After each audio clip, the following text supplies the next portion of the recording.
भगवत गीता में भगवान श्री कृष्ण ने न केवल ज्ञान की बातें बताई है, जीवन जीने की कलाओं के बारे में भी बताया है। भगवान श्री कृष्ण ने अर्जुन को गीता का उपदेश दिया है। वह हर मनुष्य के लिए बहुत प्रेरणा स्रोत साबित हो सकता है। गीता में भगवान श्री कृष्ण अर्जुन को उपदेश देते हैं कि जो भी मनुष्य भगवत गीता की 10 बातों को अपनाकर अपने जीवन में उतारता है, वह सभी दुखों से, वासनाओं से, क्रोध से, ईर्ष्या से, लोभ से, मोह से, लालच आदि के बंधनों से मुक्त हो जाता है। तो चलिए शुरू करते हैं। आनंद मनुष्य के भीतर ही निवास करता है, परंतु मनुष्य उसे स्त्री में, घर में और बाहरी सुखों में खोज रहा है।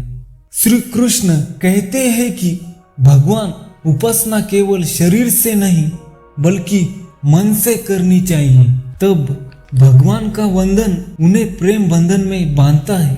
मनुष्य की वासना ही उसके पुनर्जन्म का कारण होती है। इंद्रियों के अधीन होने से मनुष्य के जीवन में विकार और बहुत सारी परेशानियां आती है। संयम यानी धैर्य, सदाचार, स्नेह और सेवा जैसे गुण सत्संग के बिना नहीं आते। श्री कृष्ण कहते हैं कि मनुष्य को वस्त्र बदलने की आवश्यकता नहीं, आवश्यकता है हृदय परिवर्तन की। जवानी में जिसने ज्यादा पाप किए हैं उसे बुढ़ापे में नींद नहीं आती। जुआ, मदिरापन, परस्त्री गमन, अनैतिक संबंध, हिंसा, आसक्ति और निर्दयता, इन सब में कलयुग का वास है।